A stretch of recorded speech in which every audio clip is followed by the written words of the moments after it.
सावधान। ड़मो अरिहन्ताडं ड़मो सिद्धाडं ड़मो आयरियाडं ड़मो वज्जायाडं ड़मो लोये सवसाहूडं मंगलं भगवान् वीरो मंगलं गौतमोगणी मंगलं कुन्दकुन्दाद्य जैनधर्मोऽस्तु मंगलं सर्वमङ्गलमाङ्गल्यं सर्वकल्याणकारकं प्रधानं सर्वधर्माणां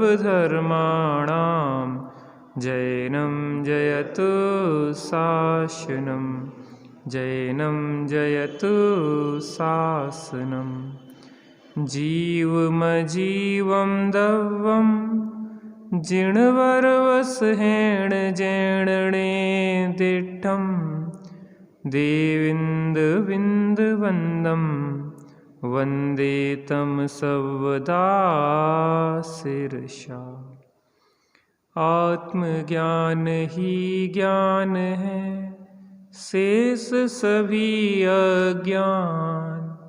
आत्म शांति का मूल है, वीतराग विज्ञान वीतराग विज्ञान। रेगिस्तान की बात है। एक ऊंट वाला अपने ऊँटों को एक शहर से दूसरे शहर ले जा रहा था। उसके पास 100 ऊँट थे। शाम का समय हुआ। एक गांव में जाके उसने अपना पड़ाव डाला। ऊँटों को उसने खूंटियों से बांधा, लेकिन अंत में देखता है कि एक जो ऊँट था उसकी खूंटी कहीं गिर गई है, उसकी रस्सी आदि सब गिर गए हैं। बड़ा असमंजस में था। पास में ही एक व्यक्ति का मकान देखा, उसके पास गया। उन्होंने कहा, दादाजी मेरी थोड़ी आप मदद करें।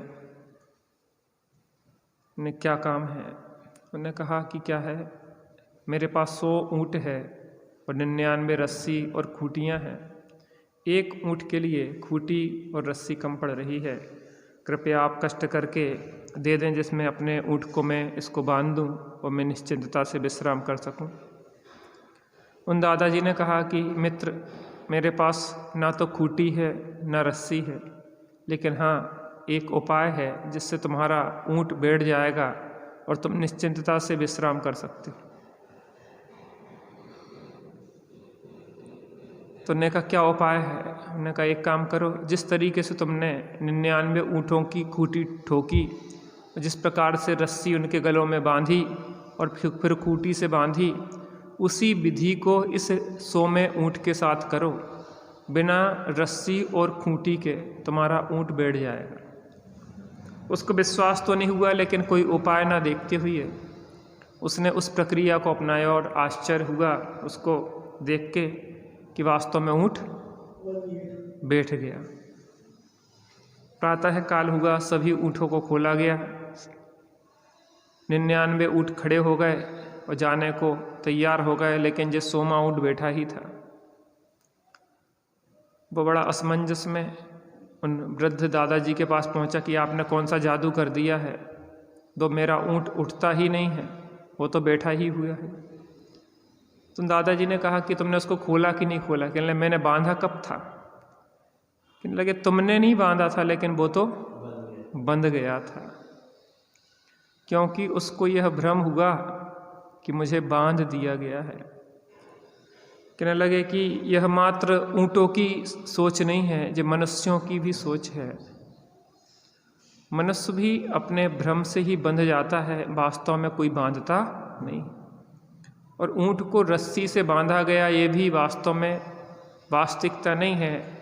रस्सी को रस्सी से बांधा जाता है, ऊँट को रस्सी से नहीं बांधा जाता। रस्सी बंधे में भी मैं बंधा हूँ, ये भ्रम ही उसे बांधे रखता है। ऐसे ही इस जीव को मैं कर्मों से बंधा हूँ, मैं नौकर्मों से बंधा हूँ, स्त्री पुत्र कुटुंब से बंधा हूँ। जो स्त्री मुझे बांधे हुए है, माता पिता के कारण मैं बंधा हुआ हूँ। वास्तव में ये कोई भी नहीं बांधे है, व्यक्ति बंधा है अपनी मोह की डोर से। एक ऐसी अदृश्य डोर इस व्यक्ति को बंधी हुई है कि वह कहीं जाए, लेकिन जहाँ उसका खूंटा गड़ा हुआ है वहीं पे घूम घाम के आ जाता है। जब विवाह होता है तो दुल्हन और दूल्हे को गांठ बांधी जाती है। दूल्हे के कंधे पे जो चादर होती है, दुल्हन के पल्लू से उसको बांध दिया जाता है। और जो भी प्रक्रिया होती है, थोड़ी देर के लिए वह उसके साथ घूमते हैं बांधे हुए, उसके बाद वह गांठ खोल दी जाती है।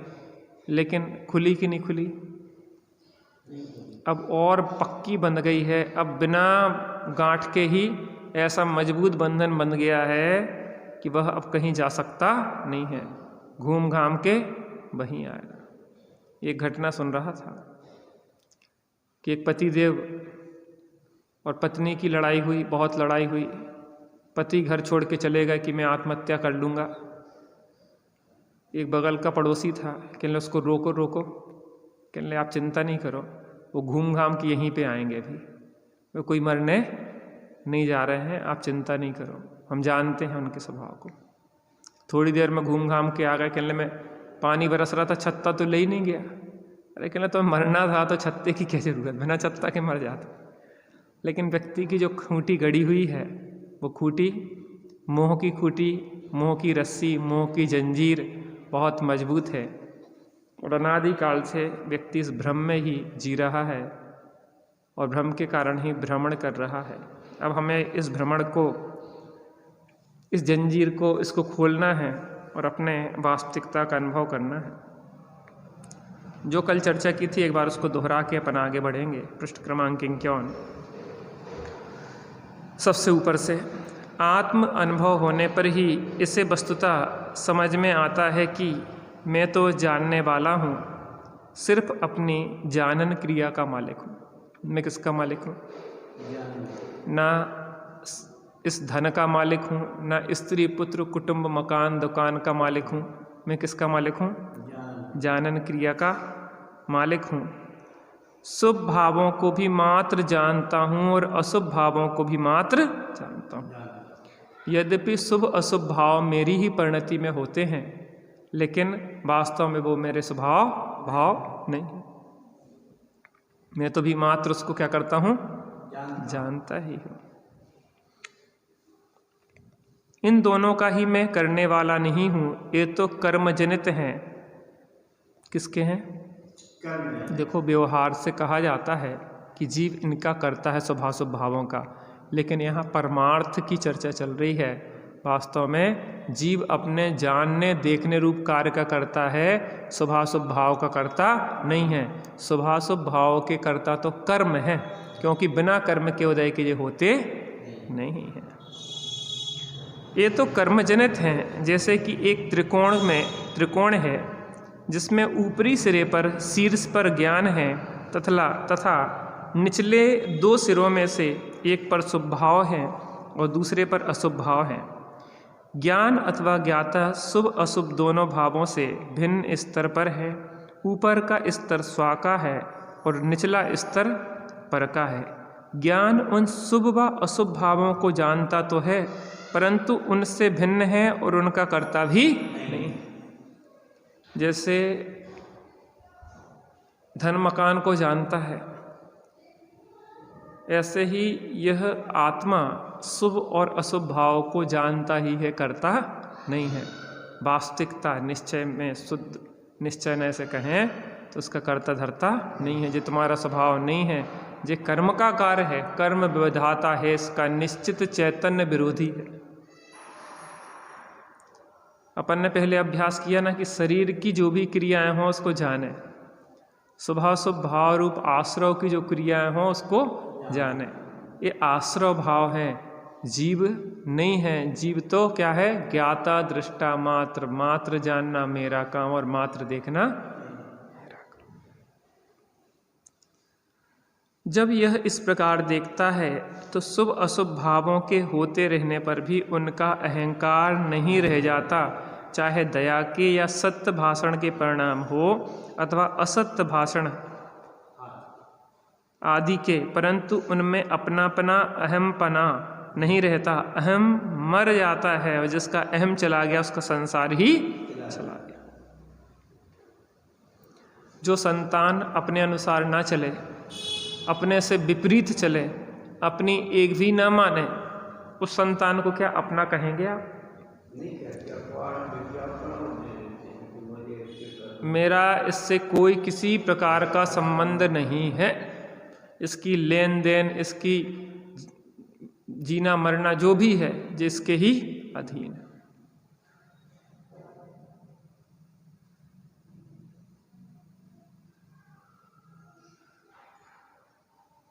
क्या गजब बात है। जो राग आदि अपनी संतान होते हुए भी आत्मा की बदनामी करवाते रहते हैं, चतुर्गति में रुलाते रहते हैं, उस खोटी संतान की तरह जो कुकर्म करती है और माता पिता को बदनाम करवाती है, दुख देती है। आश्रव दुख कार घनेरे, बुद्धिवंत तिन्हें निर्भरे। बुद्धिमान क्या चाहते हैं? उसका निवारण ही चाहते हैं, उसको रखना नहीं चाहते। तू जान तेरा काम जान, मेरा तेरे से कोई प्रकार से संबंध नास्ति सर्वोपि संबंध।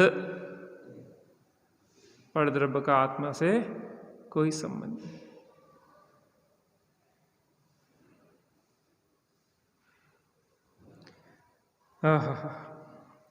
और जिसका अहम चला गया उसका संसार ही चला जाता है। संसार में जो रस है वह अहम पने का और मेरे पने का ही तो है। जिसका अहमपना और मेरापना चला गया उसके लिए संसार में कोई रस रहा ही नहीं। रस प्रशंसा हो रही कि आप पंडित जी बहुत अच्छे प्रवचन करते हैं, बहुत अच्छी आवाज़ है, बहुत अच्छे गीत गाते हैं। ये सब पर के अहम है और इनसे दुख देने वाले हैं। ना तो हम पंडित हैं, ना हम ब्रह्मचारी हैं, ना हमारी ये आवाज़ है।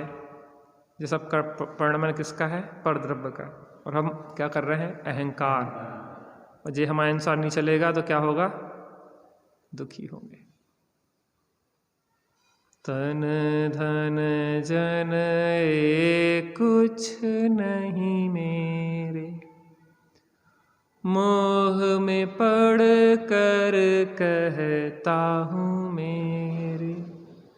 जिन वाणी की बात को सुन ले, समता में तुझे सुला रही है। चेतो चेतन निज में आओ, अंतरात्मा बुला रही है।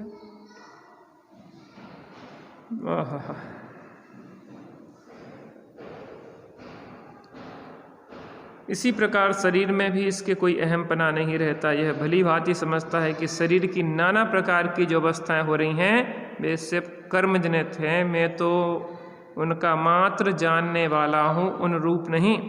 जिस प्रकार किसी दूसरे के शरीर को मैं जानता हूँ, उसका कर्ता भोक्ता नहीं, उसी प्रकार जिस शरीर में मैं बैठा हूँ उसे भी पर रूप से ही जान रहा हूँ, उनका भी कर्ता या भोक्ता नहीं। इस शरीर और दूसरे शरीर के परपने में कोई अंतर नहीं है। श्रीमद् राजचंद जी निकले और देहरी होती ना, ऊपर से लगी बहुत जोर से सिर में और खून निकलने लगा। किसी ने बताया कि श्रीमद् जी वो खून निकल रहा है। श्रीमद् जी क्या बोले कि मुझे याद करना पड़ता है कि शरीर भी मेरे साथ है। क्या करना पड़ता है? वो अपने में इतने मस्त रहते थे कि उन्हें याद करना पड़ता था कि शरीर भी मेरे साथ लगा हुआ है। हम तो अपने को संभाले हैं और शरीर शरीर की जाने। अपने में लगे दर्द का वो नहीं होता, जैसे हम अपने में लगते हैं तो हमें घुटनों में दर्द पता नहीं पड़ता, क्या जाना चाहिए। ये नहीं सोचते हैं कि घुटने में दर्द हो रहा है, अपनी धुन में चले जाते हैं, हमें पढ़ने की जरूरत नहीं जाता तो चले तो दर्द का वो नहीं होता। अब जब इधर बैठ गए तो अब अपने में नहीं आए तो दर्द हुआ, बैठ गए।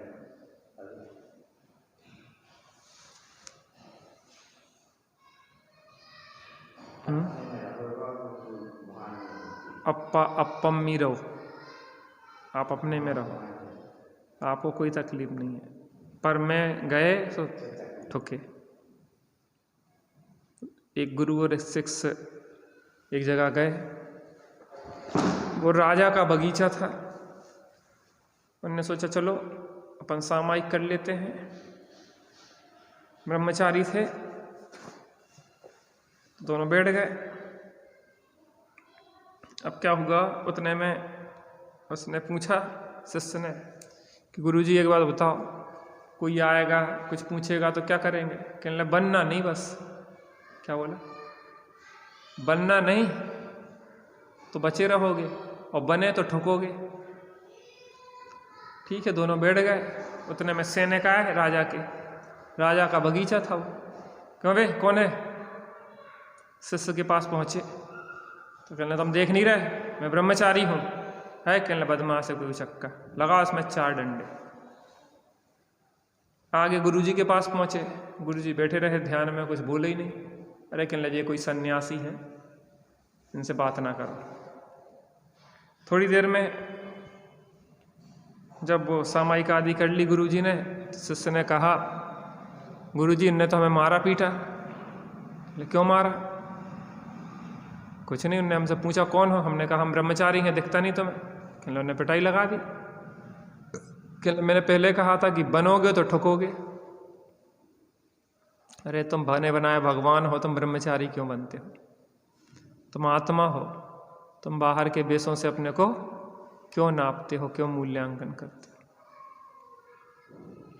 तू ही शुद्ध है, तू ही बुद्ध है, तू ही गुण अनंत की खान है। सुन चेतना अब जागना, सुन चेतना अब जागना। तू ही शुद्ध है, तू ही बुद्ध है, तू ही गुण अनंत की खान है। सुन चेतना अब जागना, सुन चेतना अब जागना। इस शरीर और दूसरे शरीर दोनों में परपने में कोई अंतर नहीं है। अब कर्तापना तो समाप्त हो गया और मात्र ज्ञातापना रह गया।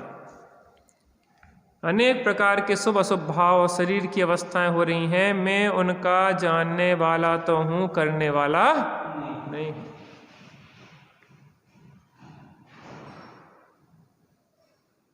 मैं तो अपनी चैतन्य की गुफा में बैठा हुआ आराम से। एक सेठ जी आए, रामू से बोले क्यों रामू, ये मकड़ जाला किसने लगाया है, तुम देखते नहीं हो? रामू बोला कि साहब मैं तो अपनी कुठरिया में बैठा था, मकड़ जाला तो कोई मकड़ी लगा गई होगी। मैं कहाँ बैठा था? मैं तो अपनी कुठरिया में बैठा था। सेठ जी का मतलब तो ये था कि मकड़ जाला लगा है, तुमने हटाया क्यों नहीं? वो समझा कि मकड़ जाला तुमने लगाया है क्या? कहले हमने कहा को लगाया, हम तो अपनी कुठरिया में बैठे बैठे ऊँघ रहे थे, हमें क्या पता कौन लगाई, कोई मकड़ी लगा गई होगी मकड़ जाला। संसार के मकड़ जाला ये मकड़ियाँ लगाती रहती हैं। ज्ञाता तो अपनी कुठरिया में बैठा हुआ साक्षी भाव से देखता, अपने चैतन्य की कुठरिया में बैठा रहता। आप बैठते कि नहीं?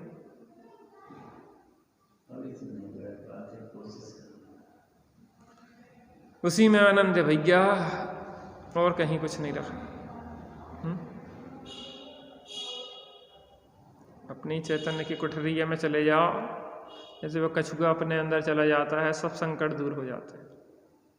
ऐसे ही जो चैतन्य की कोठरी में चला जाता है, उपसर परिसर होते हैं, तो नीराज कहाँ चले जाते हैं? अपनी चैतन्य की कुठरिया में जाके आनंद करने लग जाते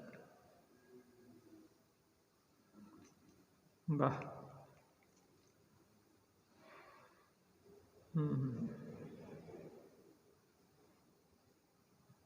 अनेक प्रकार के शुभ शुभ भाव और शरीर की अवस्थाएं हो रही हैं, मैं उनका जानने वाला तो हूँ, करने वाला नहीं। ऐसा भेद विज्ञान, ऐसी पृथकता, जैसे दूसरे के शरीर से पृथकता दिखती है, दूसरा का शरीर कट रहा है, छट रहा है, जल रहा है, तल रहा है, रोंदा जा रहा है, उसके बाद भी हमें तकलीफ नहीं है, वैसे ही इस तन पे हल चल जावे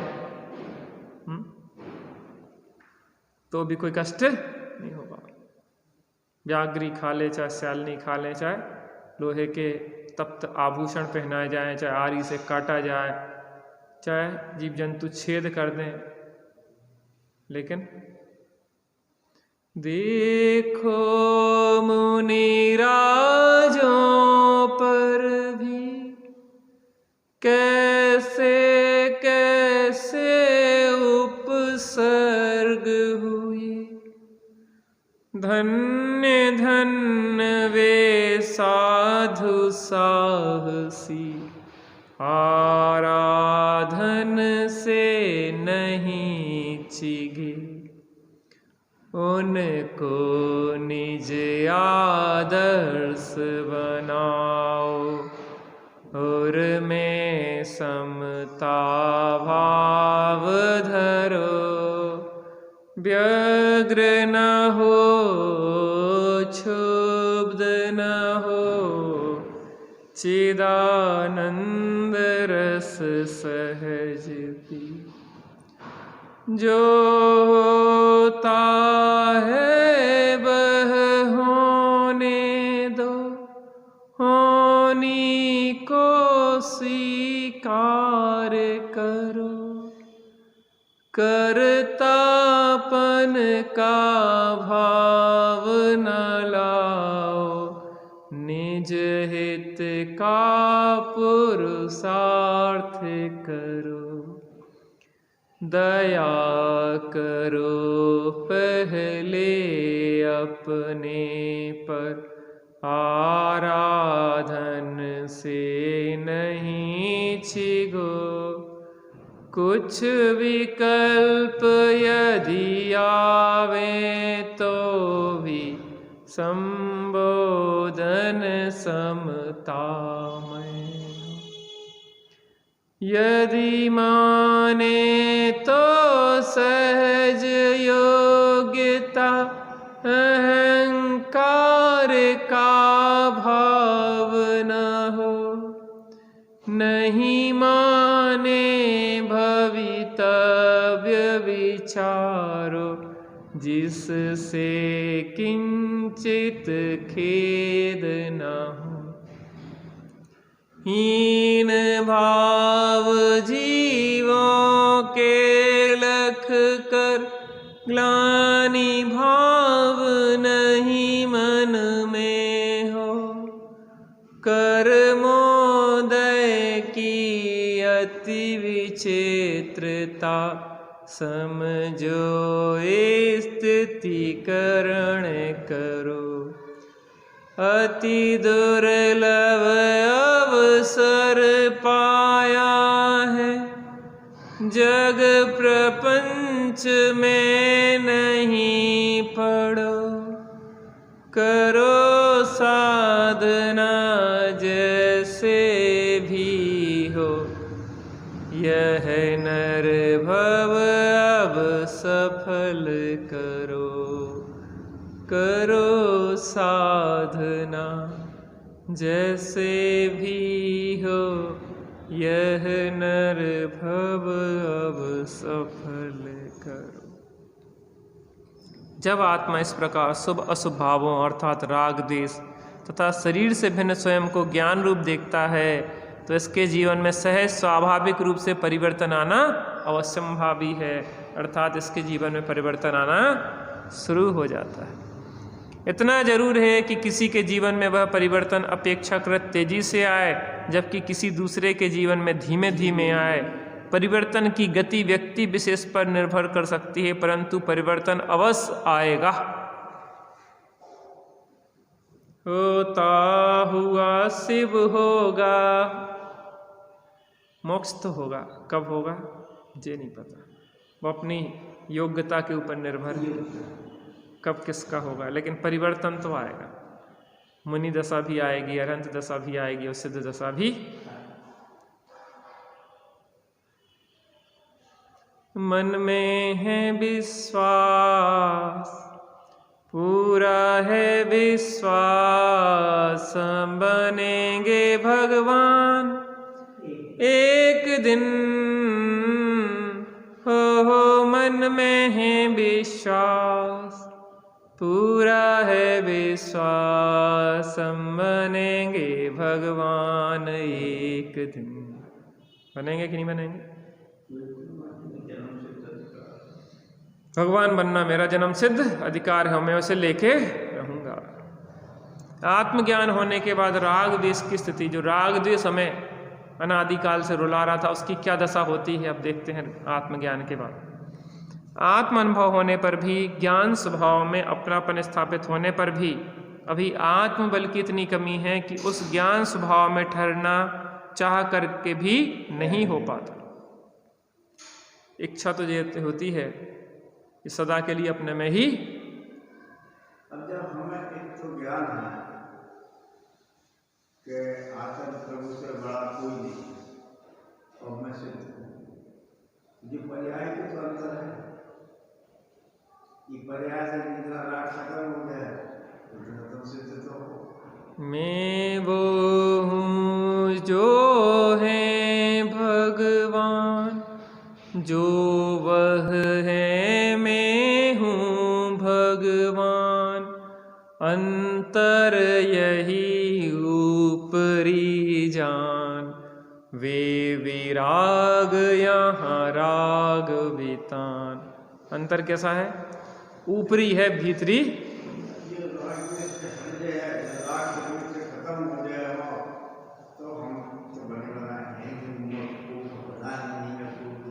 स्वभाव से सिद्ध हूँ और पर्याय में सिद्ध दशा प्रकट भी होगी।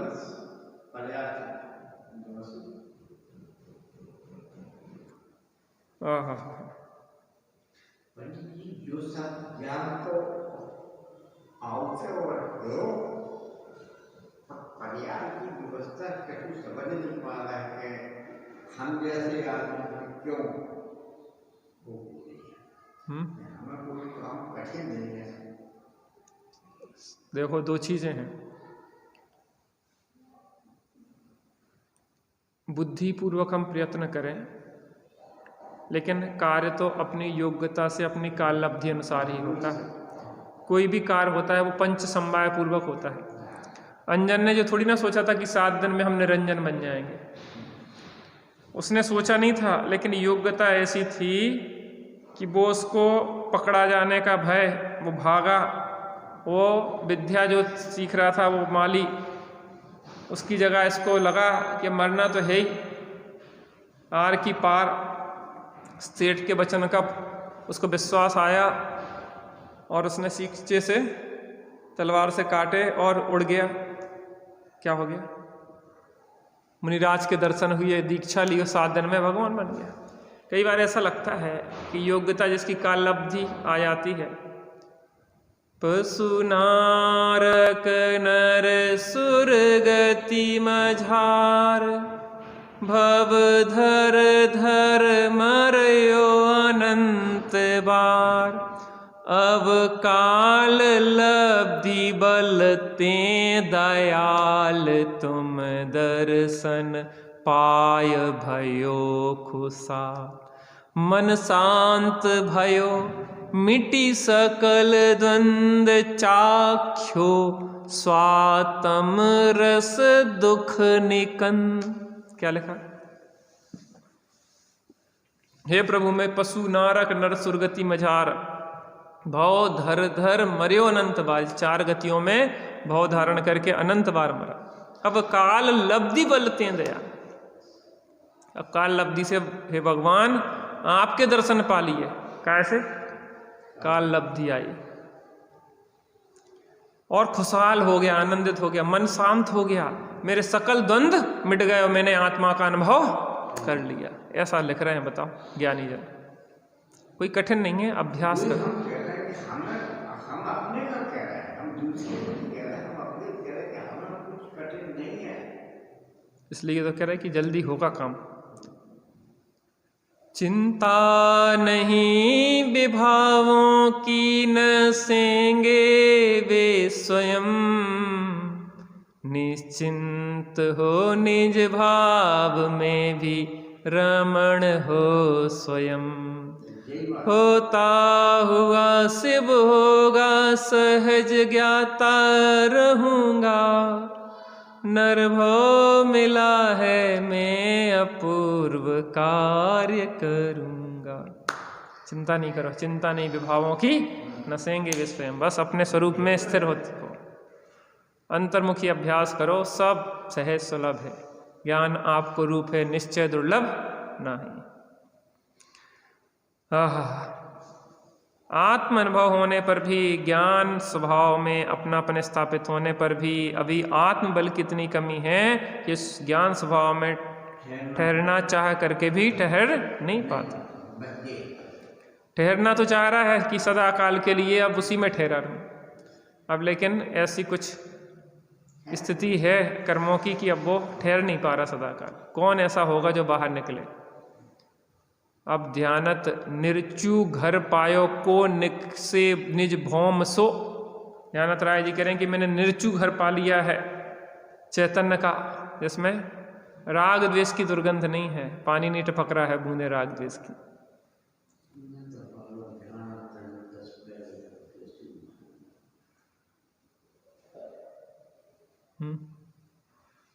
जहाँ राग द्वेष दुर्गंध नहीं, बस अपने से ही नाता है।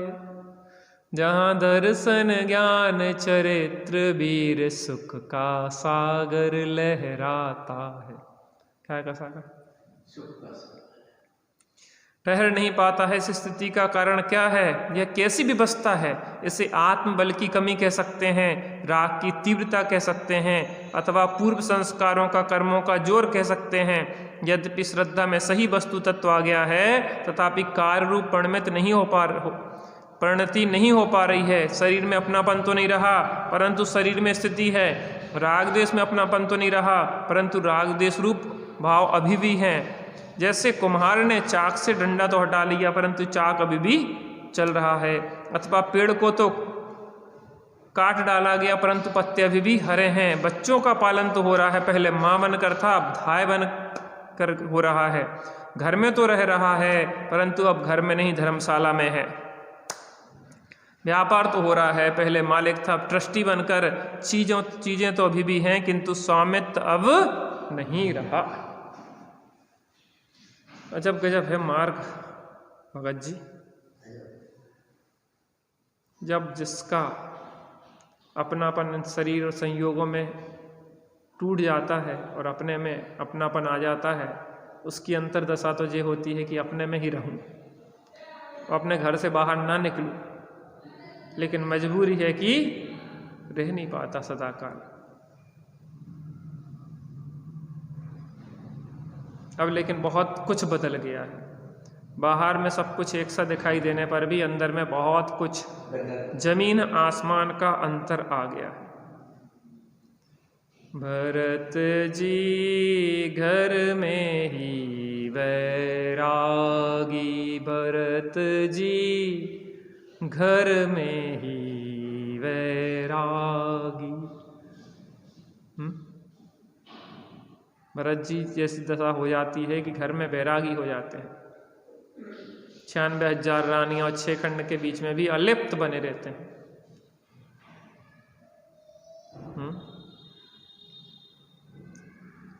जलते भिन्न कमल है, नगर नार को प्यार यथा कादे में हेम कमल।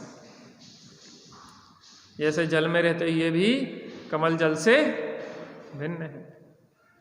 नगर नार को वेश्या बहुत प्रेम दिखाती है, पत्नी से भी ज़्यादा प्रेम दिखाती है वो। पत्नी तो नाराज भी हो जाती है, लेकिन वेश्या नाराज नहीं होती। पत्नी को पीड़ा हो तो वो बताएगी भाई भी तकलीफ है, लेकिन वेश्या नहीं कहेगी, वो प्रसन्न दिखेगी आपको।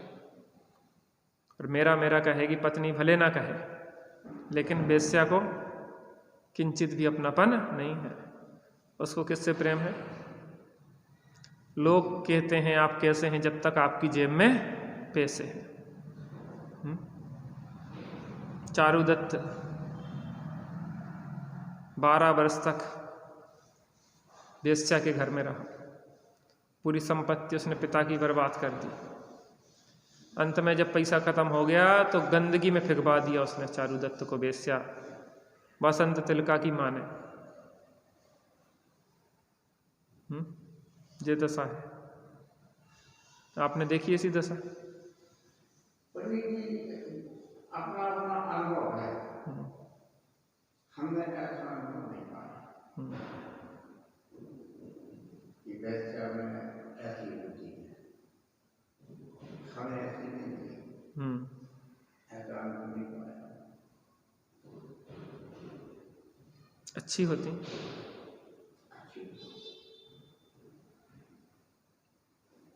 है तो जीव है तो इंसान। परिस्थितियां व्यक्ति को करने के लिए मजबूर कर देती हैं। किसी प्रकार से किसी ने फंसा लिया, वेश्यावृत्ति में उतरना पड़ा, लेकिन हृदय तो नहीं चाहता है कि ऐसे गंदे कृत्य किए जाए। हम मिर्जापुर गए थे मार्केटिंग में, हमारे पास एक चिट्ठी थी, एक जगह हमको देना चाहिए। चिट्ठी देने गए तो वो निजी थी, थोड़ी का सुना हमारे कोई और बैठे, आप सुनिए ये तो बात आना, ये थोड़ी देर को सामने कमरा बनाने का है, उधर गए,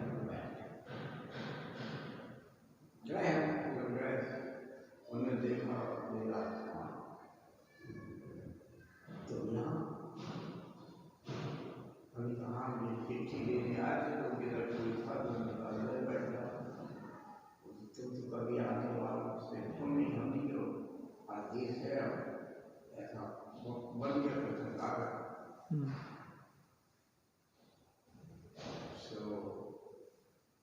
मुझे आपकी गलती कर रही है, मुझे आपकी लस्सी होना हमको नहीं, आप कहो तो हम मंगाते, आप कहो तो हम मंगाते, प्रधान प्रधान मैं खाते बोले आप मंगा लो। उतने में उसकी छोटी बहन नहा के बाहर आई, हमने उनको देखा तो देख के रह गए, हमने उसको देखा तो देखते ही रह गए। नीचे को हमारी छोटी बहन बना, ये तुम्हारी किसी की बोले नहीं, हमने कहा तुम स्वामी के पत्र में लिख के दे देते, ये बात मानने को तैयार है, ये तो कोई बहुत भारी नहीं है। मेरा हमारे एक ही बाबा के होता, हमने कहा तो कुछ भी कहो, तो उसने अपनी बहन के पत्र बैठी, ये कौन है बोले चले देती, हम नहीं बात है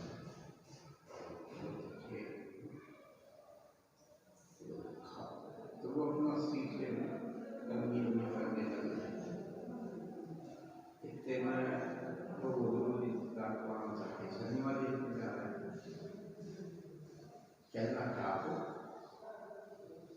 चलो हम लोग चलिए गए शनिवार दिन, वो जान के धीमा अपनी तरह हम उससे जवाब सवाल कर रहे हैं, को कोई डरने की जरूरत नहीं, तो बिल्कुल बेखौफ होगी। हम तुमको जहाँ पर कहो तहाँ निकाल देंगे तो गंदगी से। हम समझ रहे कि तुम फंस गई यहाँ पे। हम तुम्हें निकाल देंगे, कोई हमारी दीवार में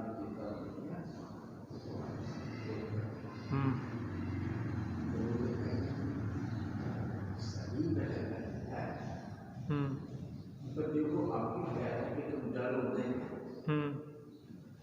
तुमने अगर ऐसी बात है तो ईमानदार की बात है, हम ये चिंता नहीं करें। आप हमको साल में कोई रोटी और 2 रोटी दे देना हो, निकाल देते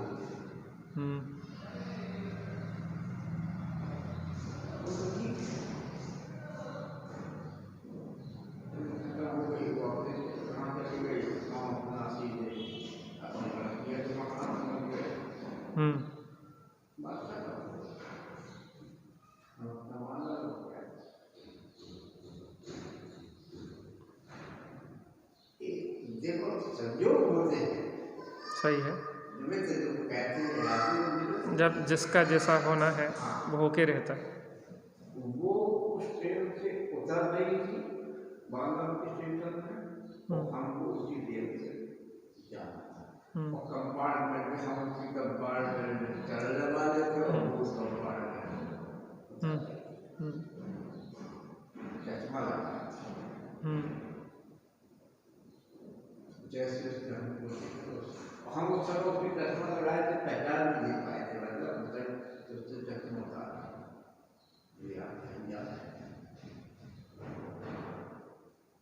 हमको आए थे, आपको अपनी बात याद हम रहे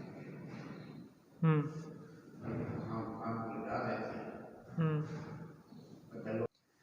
तो बात यह है कि नगर नार को प्यार यथा, लेकिन लौकिक दृष्टि से देखा जाता है कि जो वेश्या होती है उसका प्यार किससे होता है? पैसे से होता है। लेकिन मैं जिस बसंत तिलका की बात कर रहा था, बसंत तिलका भी ऐसी ही थी कि किसी भी वेश्या जरूर थी, वेश्या घर में जरूर थी, वेश्या की पुत्री जरूर थी, लेकिन उसका किसी भी पुरुष से संबंध नहीं बना था। तो क्या हुआ कि चारुदत्त उसके यहाँ पहुँचा। 12 वर्ष तक चारुदत्त के साथ ही रही, अन्य किसी पुरुष के साथ नहीं रही। उसको इतनी प्रीति उससे हो गई थी कि उसको पति रूप में स्वीकार कर लिया था। जब उसकी माँ ने, बसंत तिलका की माँ ने उस चारुदत्त को बाहर फिरवा दिया, तो वो भी उसके घर चली गई बसंत तिलका वेश्या, कि मैंने तो उसको पति रूप में स्वीकार कर लिया है। उसकी पत्नी पहले से थी चारुदत्त की, और वो दोनों बहनों की तरह रहीं, और चारुदत्त चला गया व्यापार करने। तो हैं तो आखिर वो भी इंसान। बात तो यहाँ दृष्टांत एक देश होता है, सर्वथा नहीं होता है। बात यह होती है कि वो अब जो सम्यक दृष्टि की बात है, यहाँ पे वेश्या पे तो घटित किया है। जिस प्रकार से वेश्या का प्रेम पैसे से होता है, और जिस प्रकार से जल से कमल भिन्न रहता है और कीचड़ में भी सोना अमल रहता है, वैसे ही सम्यक दृष्टि इन सबके बीच में रहते हुए भी अपने को एकदम पृथक देखता है। इनसे उसको किसी प्रकार से संबंध नहीं होता। अर्थात पहले वो अपने को माँ समझती थी, अब वो धाय समझ रही है कि जो वास्तव में हमारे कर्म के वजह की संयोग है, हमारा इसमें कोई भी अपनापन नहीं है। चिन्मूरत द्रगधारी की मोह रीत लगत है अटापटी, और बाहर नारक कृत दुख भोगे और अंतर सुखरस गटागटी। रमत अनेक सुरनसम पर तिस परिणति से नित हटाहटी। चिन्मूरत द्रगधारी की मोह रीत लगत है अटापटी। अटपटी है कुछ ज्ञानियों की जीवन की। जिसको आत्मज्ञान हो जाता है तो धीरे धीरे अब उसका राग घटना शुरू हो जाता है। देखो, मिथ्यात्व तो और अनंतानुबंधी संबंधी राग तो चौथे गुणस्थान में चला जाता है। अब वहाँ से उसका टर्निंग पॉइंट है, अब उसकी दिशा बदल जाती है। अब बहिर्मुखी दृष्टि अंतर्मुखी हो जाती है। जो दृष्टि पर में भ्रमती वह लौट निज में आई।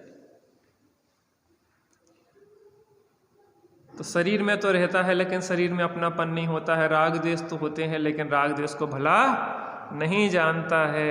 जैसे कुमार का जो डंडा तो हटा लिया गया परंतु चाक अभी तक चल रहा है। गाड़ी का एक्सीलेटर तो दबाना बंद कर दिया लेकिन अभी पूर्व का जो ढक्का लगा हुआ था उस गति के कारण दौड़ रहा है, लेकिन अब शीघ्र ही वह गाड़ी ठहरने वाली है। चूंकि पूर्व संस्कार उसे स्वभाव में नहीं ठहरने दे रहे हैं, इसलिए उन्हें तोड़ने के लिए वह नए संस्कार पैदा करता है। श्रुत भवन नए दीपक नए चक्र में बताया कि मिथ्या धारणा को सम्यक धारणाओं से दूर करो, सम्यक मान्यताएं बनाओ, विपरीत मान्यता। अभी तक मैं अपने को शरीर मानता था, अब मैं आत्मा हूं, बार बार इस प्रकार का अभ्यास करो। अभी तक शरीर में प्रति समय एकत्व की भावना भर करके इसने जो संस्कार इकट्ठे किए थे वे शरीर के प्रति अन्यत्व की भावना के बल से ही मिट सकते हैं। शरीर के एकत्व से जो संस्कार बनाए थे अब अन्यत्व भावना भाता है। अब एकत्व की भावना शरीर में चलती थी, अब एकत्व की भावना आत्मा में चलती है। मैं एकाकी एकत्व लिए सभी आते, तंदन को साथी समझाता पर ये भी छोड़ चले जाते। हाँ। अतः अब यह उसी का उपाय करता है। अब तक राग आदि और शरीर आदि का कर्ता बनता था, अब उनके रहते हुए भी इनका ज्ञाता हो जाता है। अभी तक कर्तृत्व था, अब इसको क्या हो गया है? ज्ञातृत्व भाव हो गया। कर्तृत्व अथवा अहमपना समाप्त हो गया। कल तक शरीर के अनुसार मानता था कि मैं सुखी दुखी, मैं रंक राव मेरे धन, ग्रह गोधन प्रभाव मेरे सुत, तीय में सबल दीन बेरूप, सुभग मूरख प्रवीण, तन उपजत अपनी उपज जान, तन अपनसत आपनो। इन कर्मों के उदय से क्या मानता था? अपने को सुखी मानता था, अपने को दुखी मानता था, अपन को क्या मानता था? गरीब मानता था, अपने को अमीर मानता था। अपने मेरा घर है, मेरे गाड़ी घोड़ा पशु आदि हैं, मेरा पुत्र है, मेरी स्त्री है, मैं बलवान हूँ, मैं कमजोर हूँ, मैं कुरूप हूँ, मैं सुंदर हूँ, मैं मूर्ख हूँ, मैं प्रवीण हूँ। जो कर्म के उदय से जो स्थिति बनती है उन रूप अपने को मानता था। शरीर की उत्पत्ति से अपनी उत्पत्ति और शरीर के नाश से अपना नाश मानता था। परंतु आज आत्मा के स्तर पर रहकर यह पाता है कि मैं एक अकेला अनंत गुणों का पिंड चैतन्य तत्व हूँ। मेरा ना तो जन्म है न मरण है, ना मैं मनुष्य त्रियंच देव नारकी हूँ और ना ही स्त्री पुरुष नपुंसक, ना मैं धनिक निर्धन मूर्ख बुद्धिमान आदि हूँ और ना पर पदार्थों के संयोग वियोग मुझे सुखी दुखी कर सकते हैं। जहाँ दृष्टि बदलती है वहाँ सृष्टि बदलती। जित दिट्ठा उत पिट्ठा, जित पिट्ठा उत दिट्ठा, यही मोक्ष मार्ग का चिट्ठा।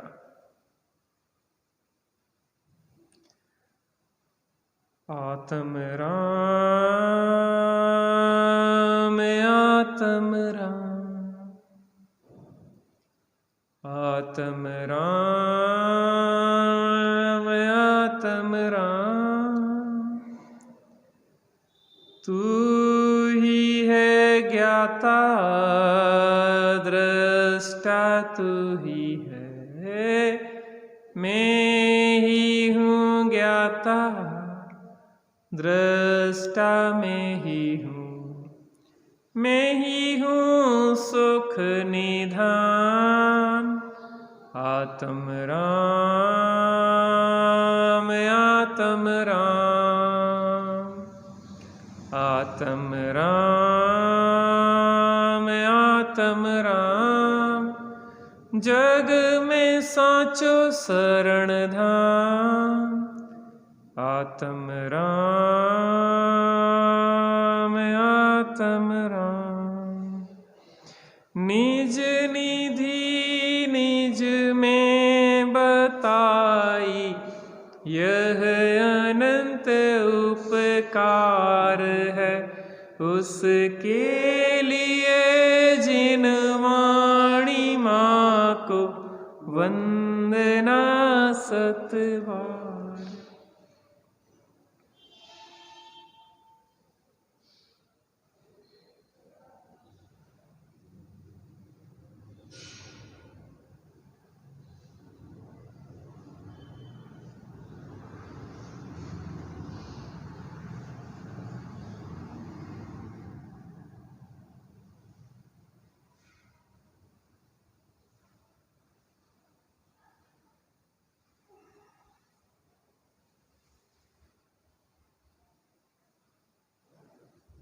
द्वादशांग वाणी माता की जय। महाजैन धर्म की जय। पंचमेष्टि।